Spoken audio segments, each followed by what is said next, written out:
Hello hello hello, welcome back to online Prayas. I hope आप सभी बहुत अच्छे होंगे और आपकी तैयारी उससे भी ज़्यादा अच्छी चल रही होगी। ठीक, तो बंदरोगा की प्रैक्टिस सीरीज चल रही है। हमारी प्रैक्टिस सीरीज़ के एक प्रैक्टिस सीरीज़ तो हमारी पूरी कंप्लीट हो चुकी है, 2 प्रैक्टिस सीरीज़ कंप्लीट हो चुकी हैं। ठीक, जो तीसरी प्रैक्टिस सीरीज चल रही है उसका आज पार्ट 3 है। हम लोगों ने क्वेश्चन नंबर 1 to 33 किए थे पहले लेक्चर में और 34 से 66 तक नेक्स्ट लेक्चर में हम लोगों ने किए थे। आज हमारे क्वेश्चन होंगे 67 to 100। ठीक, थर्ड लेक्चर है। तो बंदरोगा का जो नोटिफिकेशन है, ठीक, जो हमारा पेपर 20 तारीख को होना था वो उसकी डेट चेंज हो गई थी।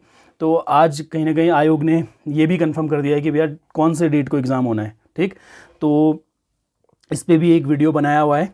ठीक, तो उसको आप जाकर देख सकते हैं। तो हमारे को क्या है कि वीडियो के इसके बंदरोगा के पेपर के लिए हमें टाइम मिल गया है, बहुत ज़्यादा टाइम मिल गया है। ठीक, 2 महीने का टाइम बहुत होता है। तो 2 महीने में हम लोग 10-15 के अराउंड हम लोग प्रैक्टिस सेट्स कर सकते हैं।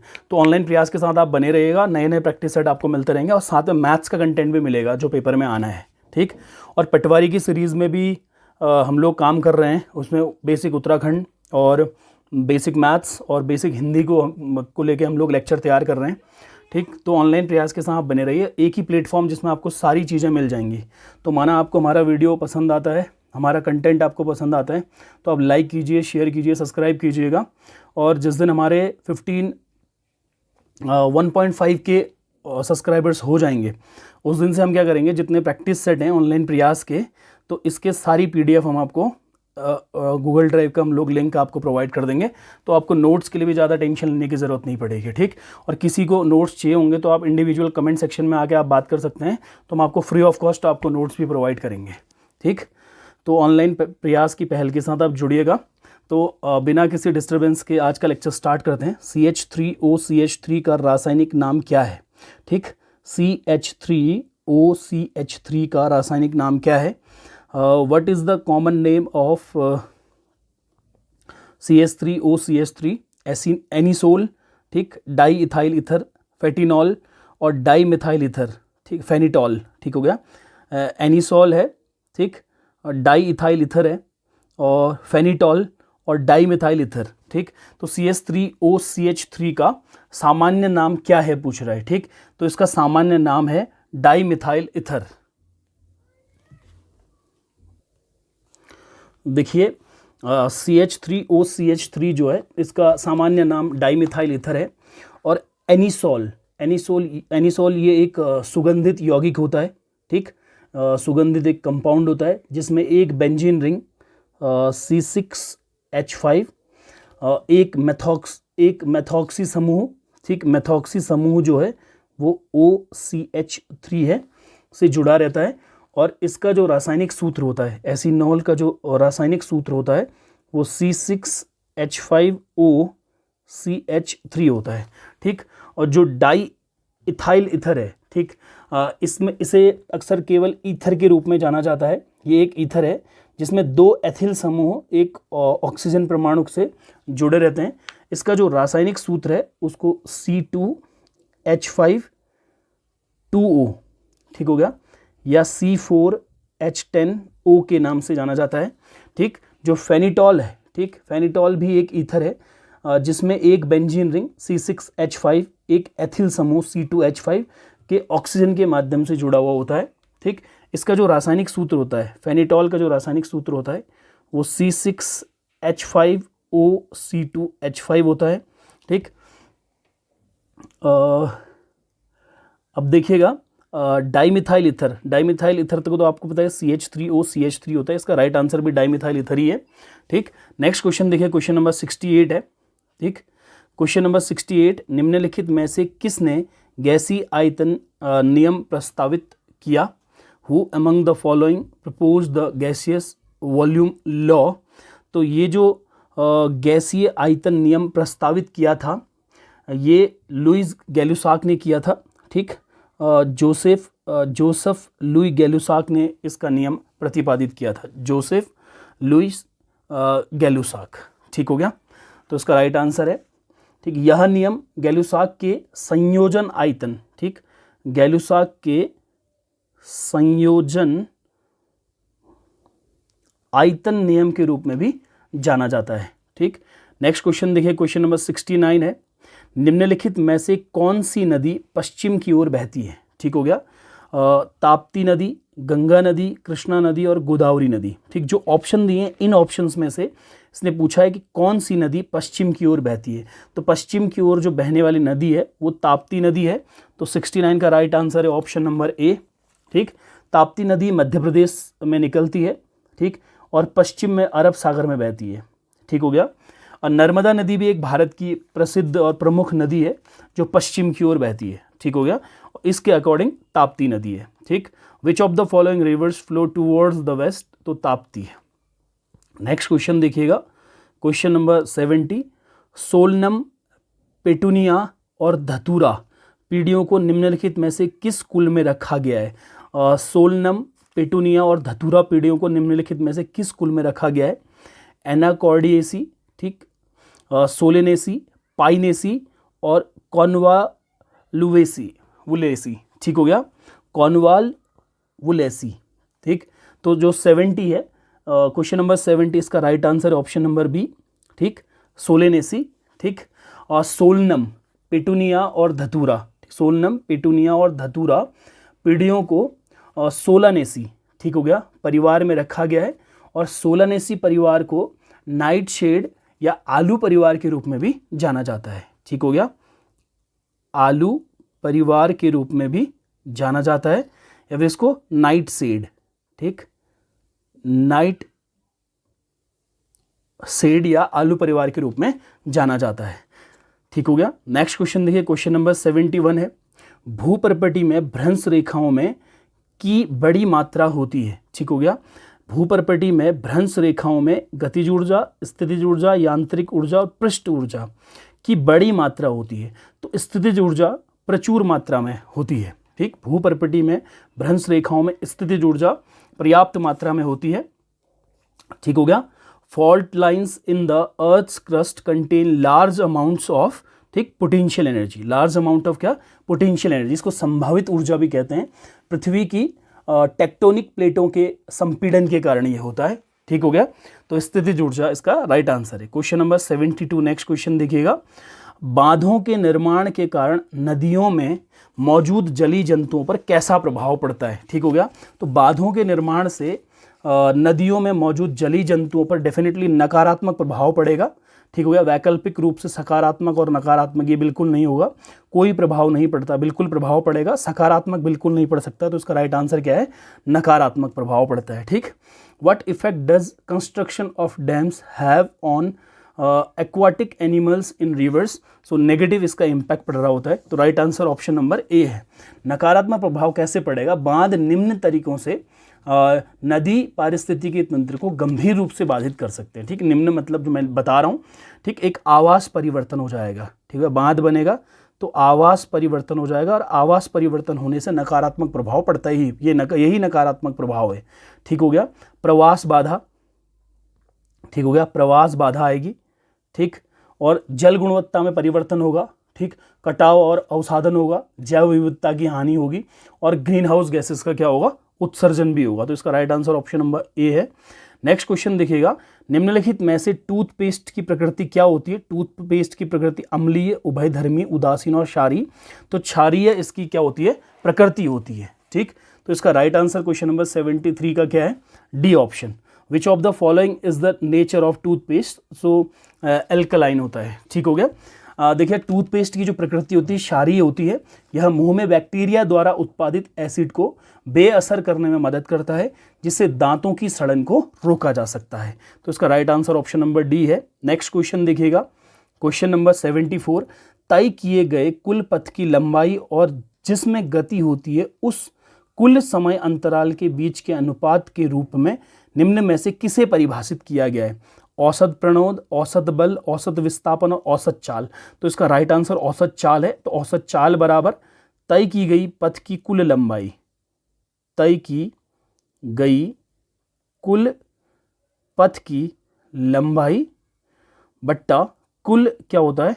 समय होता है। तो इसका जो अनुपात होता है औसत चाल को प्रदर्शित करता है। ठीक, तो औसत गति या औसत चाल को ये निरूपित करता है, तो इसका राइट आंसर औसत चाल है। Which of the following is defined as the ratio between the length of the total path travelled and the total time interval in which the motion occurs, तो right answer is average speed. ठीक हो गया, average speed is equal to total cover distance upon total time taken होता है, तो इसका right answer option number D है। Next question देखिए, क्वेश्चन नंबर 75। ठीक, क्वेश्चन नंबर 75 जो है, कौन सी मृदा में नमी को लंबे समय तक बनाए रखने की क्षमता होती है। ठीक हो गया, तो मृत्तिका, चिकनी मिट्टी, लाल मिट्टी, लेटराइट मृदा और बलुई मृदा। तो मृत्तिका या चिकनी मिट्टी जो होती है, ठीक हो गया, इसमें बहुत लंबे समय तक नमी बनाए रखने की क्षमता होती है। Which soil has the ability to retain moisture for a long time लिखा है, तो क्ले सॉइल इसका राइट आंसर है। वह मिट्टी जो लंबे समय तक नमी बनाए रखती है वह मृत्तिका या चिकनी मृदा है, इसको क्ले सॉइल भी कहते हैं। क्ले सॉइल अपने महीन कणों, ठीक हो गया, क्ले सॉइल जो होता है अपने महीन कणों, ठीक, अपने महीन कणों और कसकर पैक की गई संरचना, ठीक हो गया, क्लोजली पैक्ड स्ट्रक्चर कह सकते हैं, ठीक, कसकर पैक की गई संरचना, ठीक हो गया, कसकर पैक की गई संरचना के कारण अपनी उच्च जल धारण क्षमता के लिए जानी जाती है, तो clay soil is the right answer. Next question देखिए, क्वेश्चन नंबर 76 है, निम्नलिखित में से कौन सा पादप हार्मोन कोशिका विभाजन को बढ़ावा देता है। ठीक, ऑक्सीन, आइस्ट्रोजन, साइटोकाइनिन और जिब्रेलिन। ठीक, which of the following plant hormones promotes cell division कह रहा है, ठीक हो गया, ऑक्सीन, आइस्ट्रोजन, ठीक, साइटोकाइनिन और जिब्रेलिन। ठीक, तो क्वेश्चन नंबर 76 का राइट आंसर है ऑप्शन नंबर क्या, सी, साइटोकाइनिन। ठीक हो गया, साइटोकाइनिन पादप हार्मोन कोशिका विभाजन को बढ़ावा देने वाला पादप हार्मोन होता है। ठीक, next question, question number 77, penicillin की खोज किसने की। ठीक हो गया, जो पेनिसिलिन होता है, पेनिसिलिन एक एंटीबायोटिक फॉर्मेशन, एक एंटीबायोटिक होता है। ठीक, हु डिस्कवर्ड पेनिसिलिन, ठीक, अलेक्जेंडर फ्लेमिंग, पॉल एरलिच, ठीक, विलियम हार्वी और लुई पास्चर। ठीक हो गया, तो क्वेश्चन नंबर 77 का राइट आंसर है अलेक्जेंडर फ्लेमिंग। अलेक्जेंडर फ्लेमिंग है जिन्होंने पेनिसिलिन की खोज की थी। ठीक हो गया, जो अलेक्जेंडर फ्लेमिंग है ये स्कॉटलैंड के वैज्ञानिक है। ठीक हो गया, ये स्कॉटलैंड के वैज्ञानिक हैं। ठीक, इन्होंने 1928 में, ठीक, 1928 में लंदन के, ठीक हो गया, लंदन के सेंट मैरी हॉस्पिटल में, ठीक, सेंट मैरी हॉस्पिटल में पेनिसिलिन की खोज की। ठीक हो गया, पेनिसिलिन की खोज की। ठीक हो गया, इन्होंने पेनिसिलिन की खोज 1928 में सेंट मैरी हॉस्पिटल में की। ठीक हो गया, लंदन में। इस खोज के लिए उन्हें 1945 में अर्नेस्ट बोरिस चेन और हावर्ड फ्लोरे के साथ फिजियोलॉजी या फिर मेडिसिन में नोबेल पुरस्कार की प्राप्ति हुई। नोबेल पुरस्कार से इनको सम्मानित किया गया था 1945 में। ठीक हो गया, नोबेल प्राइज इनको मिला था 1945 में। ठीक हो गया, किस किस के साथ, अर्नेस्ट बोरिस चेन और हावर्ड फ्लोरे के साथ। ठीक हो गया, पेनिसिलिन जो होता है वो फंगस, पेनिसिलियम, ठीक हो गया, पेनिसिलिन जो होता है वो पेनिसिलियम फंगस, ठीक हो गया, से प्राप्त होता है। इसे पहला और सबसे व्यापक रूप से इस्तेमाल किया जाने वाला एंटीबायोटिक माना जाता है। तो पेनिसिलिन की खोज अलेक्जेंडर फ्लेमिंग ने की है। देखो, हमने सारे क्वेश्चंस को बहुत तरीके से समझाने की कोशिश करी है कि कोई भी डाउट आपके माइंड में ना रहे, और मे बी इससे रिलेटेड क्या क्वेश्चन पूछ सकता है उसको भी हम लोगों ने एक्सप्लेन किया हुआ है। ठीक, तो इसका राइट आंसर है अलेक्जेंडर फ्लेमिंग। ठीक हो गया, अलेक्जेंडर फ्लेमिंग। नेक्स्ट क्वेश्चन देखिए, क्वेश्चन नंबर 78 है, भारहीनता, वेटलेस, इसको हम लोग बोलते हैं वेटलेसनेस। ठीक हो गया, कि परिघटना का क्या अर्थ है। थकान महसूस होना नहीं, भार में एक छोटा अंतर महसूस करना बिल्कुल नहीं, शून्य गुरुत्व में मुक्त पतन। ठीक हो गया, भारी महसूस करना नहीं। तो इसका राइट आंसर है क्वेश्चन नंबर 78 का सी ऑप्शन, ठीक हो गया। What is meant by the phenomena of weightlessness, ठीक हो गया। तो इसमें क्या है, option number c, free fall in zero gravity, ठीक हो गया। भारहीनता की परिघटना का अर्थ होता है कि शून्य गुरुत्वाकर्षण में मुक्त पतन। मुक्त पतन का मतलब होता है मुक्त रूप से गति करना या मुक्त रूप से गिरना, ठीक। जो भारहीनता होती है, भारहीनता तब होती है जब कोई वस्तु मुक्त रूप से क्या होती है, गिर रही होती है। इस अवस्था में भार की अनुभूति जो होती है वो अनुपस्थित होती है, तो इसको भारहीनता कहते हैं, ठीक हो गया। तो नेक्स्ट क्वेश्चन देखिए, क्वेश्चन नंबर 79 है, दो क्रमांगत संपीड़नों या विरलनों द्वारा एक निश्चित बिंदु को पार करने में लगने वाले समय को क्या कहा जाता है? पिच, आवृत्ति, आवर्तकाल और तरंग दैर्ध्य, ठीक हो गया। तो 79 का राइट आंसर है ऑप्शन नंबर सी, आवर्तकाल। देखिए, what is the time taken by two successive compressions और rarefactions to pass a fixed point is called time period, ठीक हो गया। टाइम पीरियड जो होता है टी इज इक्वल टू, ठीक हो गया, जो time period t is equal to होता है वो आवर्तकाल एक वह टाइम होता है, वह समय होता है जो एक तरंग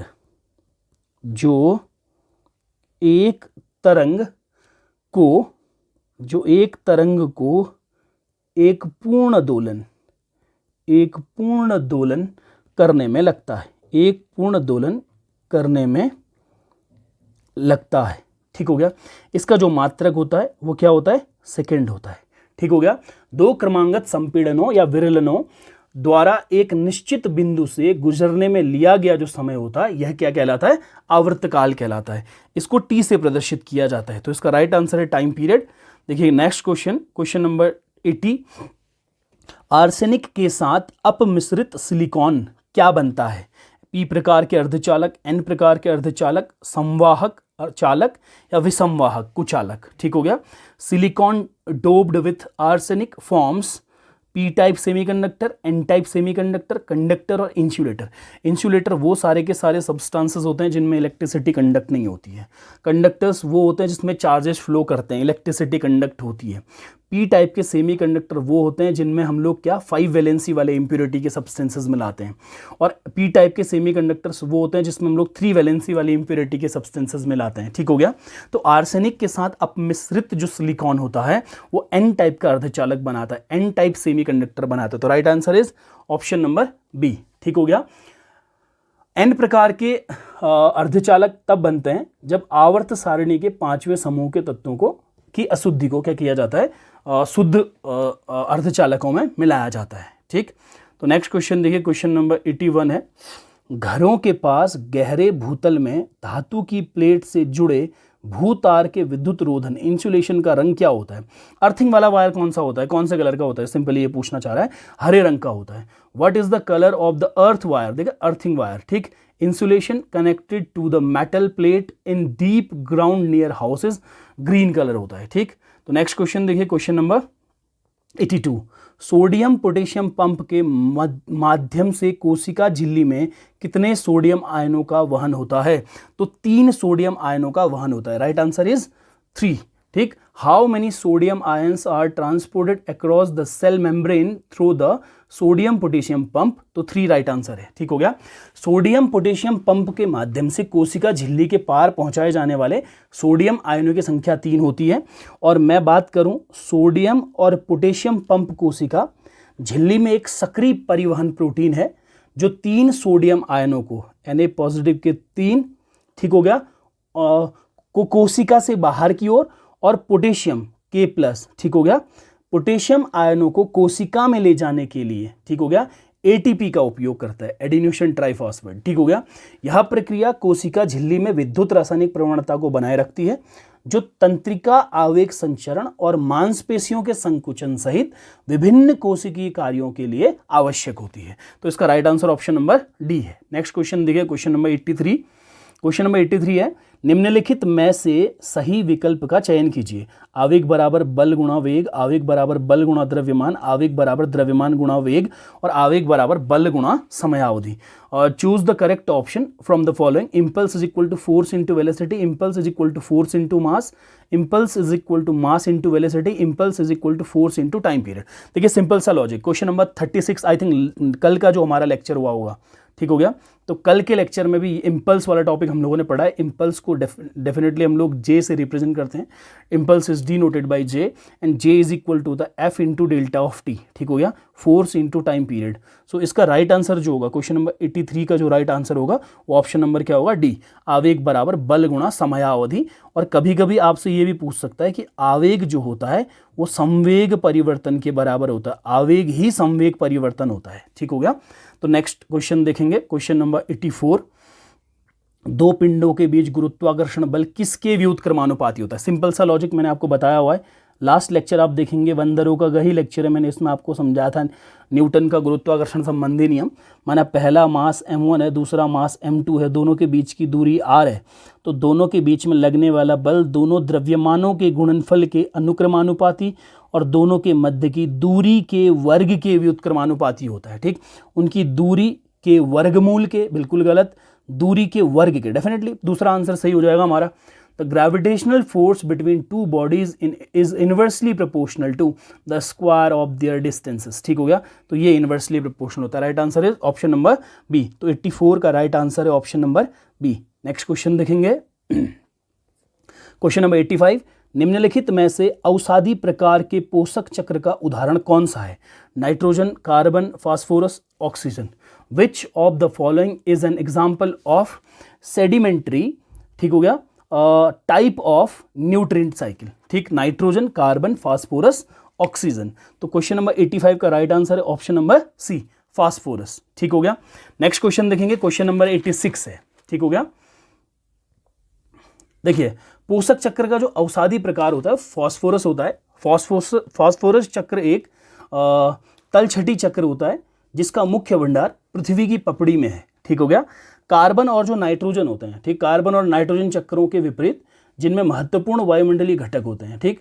फास्फोरस चक्र मुख्य रूप से मिट्टी और चट्टानों में होता है। भूपर्पटी बताया है, पृथ्वी की पपड़ी पर बनता है, तो ये फास्फोरस चक्र मुख्य रूप से मिट्टी और चट्टानों में होता है, ठीक। तो राइट आंसर इसका फास्फोरस है। नेक्स्ट क्वेश्चन देखेंगे हम, क्वेश्चन नंबर 86।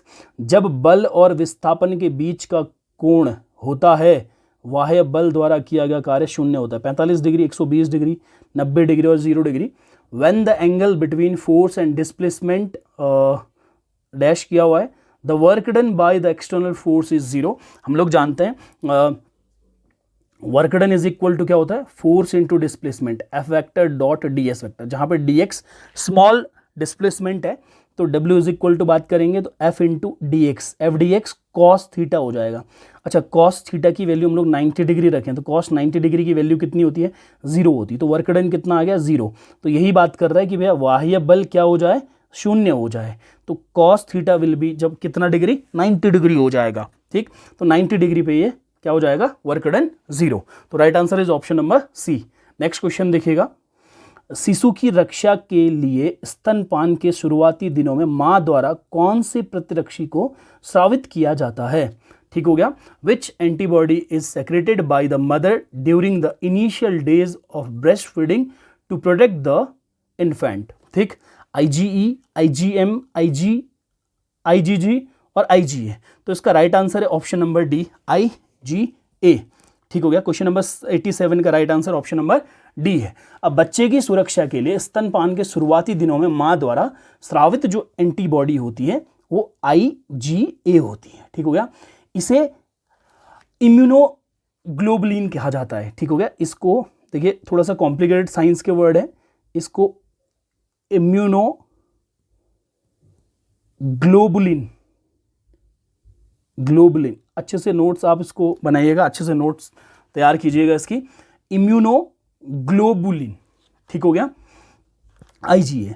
और यह स्तन के दूध में पाया जाता है और बच्चे को निष्क्रिय प्रतिरक्षा ये प्रदान करता है, ठीक हो गया। ये क्या करता है, पैसिव इम्यूनिटी प्रदान करता है, ठीक, जिनसे जठरांत संबंधी मार्ग रोगजनकों से ये सुरक्षा करता है। जो IgG है, ठीक हो गया, जो IgG है और IgM है, ठीक हो गया, यह भी इम्यूनोग्लोबुलिन का फॉर्मेट रहता है। ये भी स्तन के दूध में मौजूद होते हैं, पर इनकी मात्रा क्या होती है, कम होती है, और IgA की मात्रा क्या होती है, सबसे ज़्यादा होती है। तो इसका राइट आंसर है ऑप्शन नंबर डी। ठीक, नेक्स्ट क्वेश्चन देखेंगे, क्वेश्चन नंबर 88। निम्नलिखित में से किस प्रजाति की परमाणविक त्रिज्या सबसे बड़ी होती है? ठीक, तो किस परमाणु की परमाणविक त्रिज्या सबसे बड़ी होती है? मैग्नीशियम, ठीक, सोडियम, सिलिकॉन और एल्यूमिनियम। ठीक, which of the following species has the largest atomic radius? ठीक, ये क्या क्या है? मैग्नीशियम है, सोडियम है, सिलिकॉन है और एल्यूमिनियम है। ठीक हो गया। जो मैग्नीशियम की जो एटॉमिक रेडियस होती है वो 0.160 नैनोमीटर के अराउंड होती है। सोडियम की जो होती है 0.191 नैनोमीटर के अराउंड होती है। ठीक हो गया। अब सिलिकॉन की क्या होती है? मैग्नीशियम और सोडियम से छोटी होती है। ठीक, और एल्यूमिनियम की जो है 0.130 नैनोमीटर होती है। ठीक हो गया। तो देखिएगा, इसमें जो होगा आवर्त सारणी में नीचे और बाईं ओर जाने पर परमाणु त्रिज्या आमतौर पर बढ़ती है। ठीक हो गया। जो सोडियम है, मैग्नीशियम है, सिलिकॉन और एल्यूमिनियम है, ये बाईं ओर स्थित हैं, जो इसकी बड़ी परमाणु त्रिज्या की व्याख्या करता है। ठीक हो गया। तो सबसे बड़ी परमाणु त्रिज्या वाली जो प्रजाति है वो कौन है? सोडियम है। ठीक हो गया। तो right answer is sodium. Next question देखेंगे, क्वेश्चन नंबर 89 है। क्वेश्चन नंबर 89, निम्नलिखित में से रेशम कीटों का व्यावसायिक पालन कौन सा है? ठीक हो गया। सेरीकल्चर, आर्बोरिकल्चर, एपीकल्चर और एक्वाकल्चर। ठीक हो गया। देखिए, विच of the following is commercial rearing of silk worms? ठीक हो गया। तो रेशम के कीड़ों के व्यावसायिक पालन को सेरीकल्चर कहते हैं। ठीक हो गया, सेरीकल्चर कहा जाता है। ठीक, रेशम जो होता है वो सहतूत की खेती, सहतूत की खेती के बाद रेशम का उत्पादन रहता है। रेशम उत्पादन एक कृषि आधारित उद्योग होता है। ठीक, जिसमें कच्चे रेशम का उत्पादन करने के लिए रेशम के कीड़ों की खेती की जाती है। ठीक हो गया। रेशम निकालने के लिए कोकून का प्रसंस्करण विधि अपनाया जाता है। और भारत है दुनिया में रेशम का दूसरा सबसे बड़ा उत्पादक है, जो दुनिया के रेशम उत्पादन का लगभग 18% हिस्सा है जो भारत उत्पादित करता है। जो पहला नंबर है इसमें किसका है? चीन का है रेशम उत्पादन में। तो इसका राइट आंसर है सेरीकल्चर। नेक्स्ट क्वेश्चन देखिएगा, क्वेश्चन नंबर 90। केपलर के किस नियम में कहा गया है कि सभी ग्रह दीर्घवृत्ताकार कक्षाओं में घूमते हैं, जबकि सूर्य दीर्घवृत्त के किसी एक केंद्र पर स्थित होता है? तो पहला नियम है। ठीक हो गया, पहला नियम है ये। ठीक हो गया। तो which of Kepler's law states that all planets move in elliptical orbit with the sun located at one of the foci of the ellipse? ठीक, तो इसका राइट आंसर है, ठीक, इसका राइट आंसर केपलर का प्रथम नियम। केपलर का कौन सा नियम? प्रथम नियम, जिसे कक्षाओं का नियम भी कहते हैं, कक्षा नियम, ऑर्बिटल लॉ, ऑर्बिट लॉ। ठीक हो गया। नेक्स्ट क्वेश्चन देखेंगे, क्वेश्चन नंबर 91 है। हाउस फ्लाई या सामान्य मक्खी निम्नलिखित में से किस कुल से संबंधित है? हाउस फ्लाई या common fly belongs to which of the following families? ठीक, एनाकार्डिएसी, होमिनिडी, मस्कडी और पोएसी। ठीक हो गया। जो घरेलू मक्खी है उसको मस्का डोमेस्टिका के नाम से भी जाना जाता है, मस्का डोमेस्टिका के नाम से इसको जाना जाता है। ठीक हो गया। तो जो इसका परिवार है वो मस्किडे परिवार है या फिर मस्किडी परिवार है। ठीक हो गया। जो एनाकार्डिएसी होती है, एनाकार्डिएसी ये एक काजू या सुमाक परिवार होता है, जिसमें काजू, आम, ठीक हो गया, जैसे पौधे शामिल होते हैं। और होमिनिडी की बात करते हैं। ठीक, होमिनिडी इस परिवार में ओरंगउटान, ठीक, गोरिल्ला, चिंपैंजी और मनुष्य जैसे महान वानर शामिल हैं। ठीक हो गया। पोएसी, यह परिवार घास के नाम से जाने जाने वाले एक बीजपत्री पुष्पी पौधों का एक बड़ा और लगभग सर्वव्यापी परिवार है, जिसमें अनाज वाली घास, बांस और प्राकृतिक चरगाह वाली घासें इसमें पोएसी में शामिल है। ठीक हो गया। नेक्स्ट क्वेश्चन देखिए, क्वेश्चन नंबर 92 है। दक्षिणी अमेरिका में निम्न में से किस प्रकार का घास का मैदान पाया जाता है? प्रेरी, डाउन्स, वेल्ड और pampas. Which of the following types of grass land is found in south America. तो साउथ अमेरिका में जो मिलता है घास का मैदान वो पंपस मिलता है, ठीक हो गया। पंपस घास के मैदान यहाँ पाए जाते हैं। जो प्रेरी है या फिर प्रेरीज हैं ये उत्तरी अमेरिका में पाए जाते हैं, ठीक। और जो डाउन्स हैं ये ऑस्ट्रेलिया में पाए जाते हैं, और वेल्ड जो होते हैं वो दक्षिणी अमेरिका में, और जो पंपस है वो पंपास जो फॉर्मेशन है वो दक्षिणी अमेरिका में तो पाया जाता है, साथ साथ में विशेष रूप से अर्जेंटीना, ठीक, उरुग्वे और ब्राजील में भी ये पाया जाता है, ठीक। तो इसका राइट आंसर है पंपस। नेक्स्ट क्वेश्चन देखिएगा, क्वेश्चन नंबर 93। निम्नलिखित में से भारत की मुख्य भूमि पर ऊपरी वायु परिसंचरण कौन सा है। Which one of the following is the upper air circulation over mainland India, ठीक हो गया। निम्नलिखित में से भारत की मुख्य भूमि पर ऊपरी वायु परिसंचरण कौन सा है। क्वेश्चन नंबर 93 है, तो ये जेट स्ट्रीम है, ठीक हो गया। जेट स्ट्रीम, जेट प्रवाह इसका राइट आंसर है। जेट स्ट्रीम वायुमंडल के ऊपरी स्तरों में पाई जाने वाली तेज बहने वाली हवा है, ठीक हो गया। और संकरी वायु धाराएं होती हैं, और ये भारत में मौसम के पैटर्न को प्रभावित करने में महत्वपूर्ण भूमिका निभाते हैं। नेक्स्ट क्वेश्चन देखिए, क्वेश्चन नंबर 94 है। एल्कोहल और कार्बोक्सिलिक अम्ल के बीच की अभिक्रिया को क्या कहा जाता है, ठीक हो गया। क्वेश्चन है the reaction between alcohol and carboxylic acid is called, ठीक। इसको क्या कहेंगे, एस्टरीकरण कहेंगे। क्या कहेंगे, एस्टरीकरण, ठीक। एल्कोहल और कार्बोक्सिलिक एसिड जब मिलेंगे तो इसकी जो रिएक्शन होती है उसको एस्टरीकरण कहते हैं। साबुनीकरण की जब बात करेंगे तो साबुनीकरण में क्या होता है, साबुनीकरण वसा और तेल तथा सोडियम हाइड्रोक्साइड जैसे मजबूत क्षार से साबुन बनाने की प्रक्रिया है। और ईथरीकरण क्या है, ये आमतौर पर दो अल्कोहलों से ईथर के निर्माण को संदर्भित करता है। और क्रिस्टलीकरण क्या है, एक ऐसी प्रक्रिया जिसमें किसी ठोस यौगिक को विलायक में घोलकर तब फिर इसे पुनः क्रिस्टलीकृत करके शुद्ध किया जाना क्रिस्टलीकरण है। और एस्टरीकरण तो पता है आपको कि एल्कोहल और कार्बोक्सिलिक अम्ल के बीच में अभिक्रिया कराने को एस्टरीकरण कहते हैं, ठीक हो गया। इससे एस्टर और जल बनता है जब एल्कोहल और कार्बोक्सिलिक एसिड को रिएक्ट करवाया जाता है, ठीक। नेक्स्ट क्वेश्चन देखिए, क्वेश्चन नंबर 95 है। 0.05 जूल परिमाण के बलाघूर्ण का अनुभव करने वाले 0.25 टेस्ला, ठीक, चुंबकीय क्षेत्र, ठीक। टेस्ला जो होता है वो चुंबकीय क्षेत्र या चुंबकीय क्षेत्र की तीव्रता का मात्रक होता है, ठीक। जूल तो ऊर्जा का मात्रक है, आपको पता है कि एक समान बाहरी चुंबकीय क्षेत्र के साथ 300 पर अपने अक्ष के साथ, 300 पर नहीं, ये गलत प्रिंट हुआ है, 30 डिग्री पर, ठीक हो गया, अपने अक्ष के साथ रखे गए एक छोटे बार चुंबक के चुंबकीय आघूर्ण का परिमाण क्या होगा। ये भी 30 डिग्री होगा, इसमें भी देखिए ये 300 नहीं 30 डिग्री है, ठीक हो गया।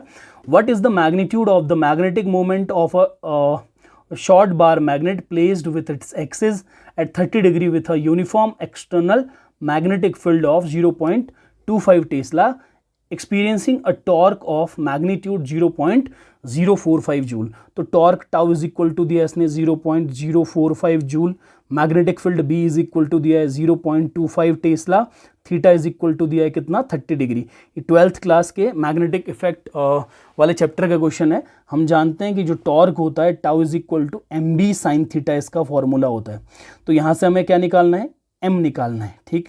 तो m इज इक्वल टू बात करेंगे टाउ अपॉन b साइन कितना हो जाएगा थीटा।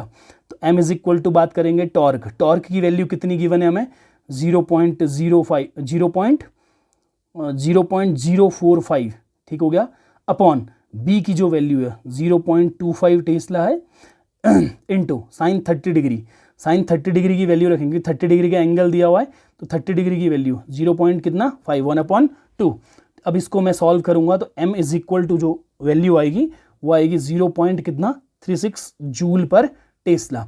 तो ये आंसर नहीं होगा, ये आंसर नहीं होगा, ये आंसर नहीं होगा, 0.36 जूल पर टेस्ला राइट आंसर है। तो ऐसे इसको कैलकुलेट करेंगे, इसमें फॉर्मूला इंपॉर्टेंट है, torque tau is equal to MB sine theta होता है, ठीक।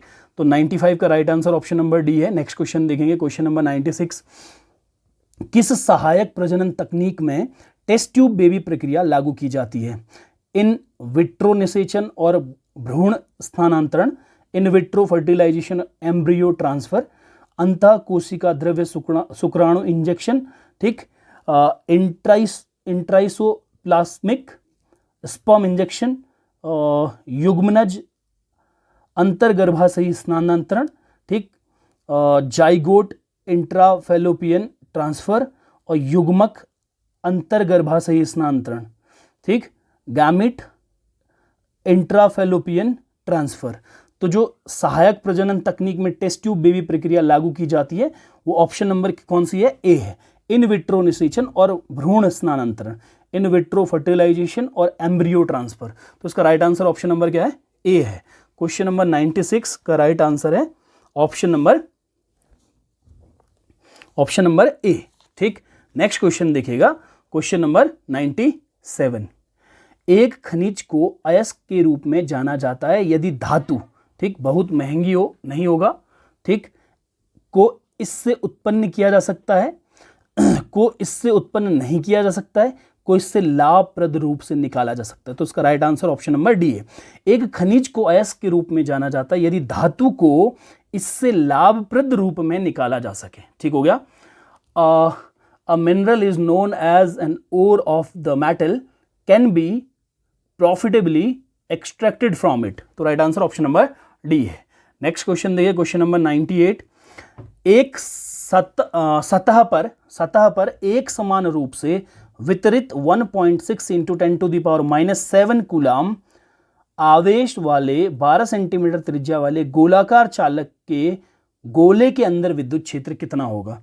What will be the electric field inside a spherical conductor shell of radius 12 centimeter carrying a charge of 1.6 into 10⁻⁻7 coulomb uniformly distributed on the surface. तो देखिए कोई भी एक खोखला गोला होगा जो एक समान रूप से आवेशित होगा, इसकी त्रिज्या कितनी भी हो, इसमें आवेश कितना ही भी हो, इसके अंदर जो वैद्युत क्षेत्र की तीव्रता होती है, electric field intensity inside a hollow sphere, ठीक होगा, uniformly charged hollow sphere will be कितना? 0। तो इसका राइट आंसर होगा ऑप्शन नंबर डी, 98 का option number D right answer है, ठीक।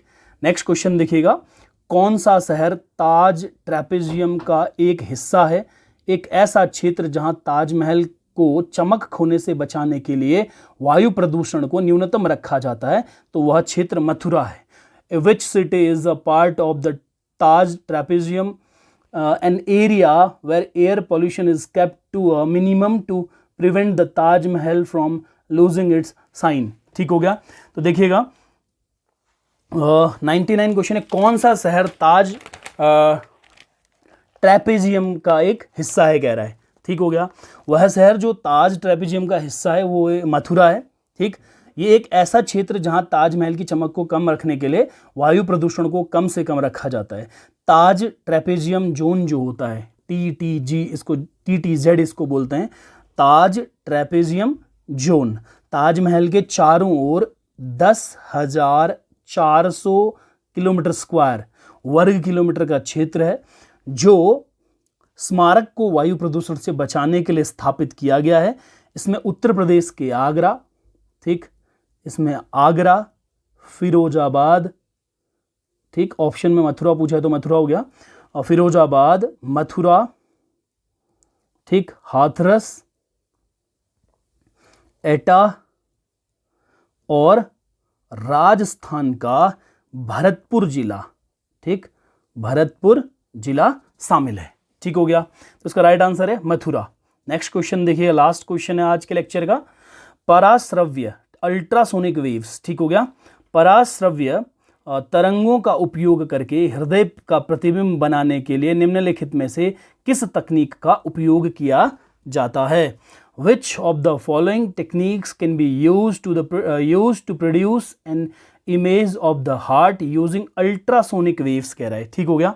तो राइट आंसर जो इसका है ऑप्शन नंबर क्या है? सी, प्रतिध्वनि हृदय लेखन, ठीक हो गया। इकोकार्डियोग्राफी मेथड है, ठीक, जिससे हम लोग क्या कर सकते हैं, पराश्रव्य तरंगों का उपयोग करके हृदय का प्रतिबिंब बनने के लिए इसका प्रयोग, इस तकनीक का प्रयोग कर सकते हैं, ठीक हो गया। तो अभी इस पे क्या दिया है, एक चुंबकीय अनुनाद प्रतिबिंबन है, ठीक, इसको हम लोग MRI सिस्टम कहते हैं, ठीक, मैग्नेटिक रेजोनेंस इमेजिंग कहते हैं, MRI कहते हैं। और शरीर के अंगों और ऊतकों की विस्तृत छवियां बनाने के लिए चुंबकीय क्षेत्र व रेडियो तरंगों का उपयोग किया जाता है। ठीक हो गया। और अल्ट्रासोनिक इमेजिंग, पराश्रव्य चित्रण जो है, इकोकार्डियोग्राफी, अल्ट्रासाउंड का उपयोग करके छवियां बनाने के लिए एक सामान्य शब्द है। ठीक हो गया। लास्ट कौन सा है? X ray scanning. ठीक हो गया।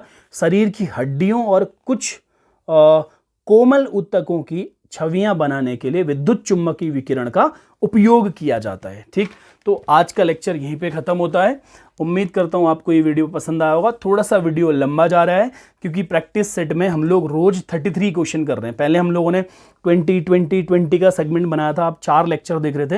ये 40 मिनट्स के अराउंड का एक लेक्चर हो गया है, पर इसमें गए सारे के सारे क्वेश्चन और उसके ऑप्शंस को हम लोगों ने एक्सप्लेन किया है, इसलिए थोड़ा सा लंबा लेक्चर हुआ है।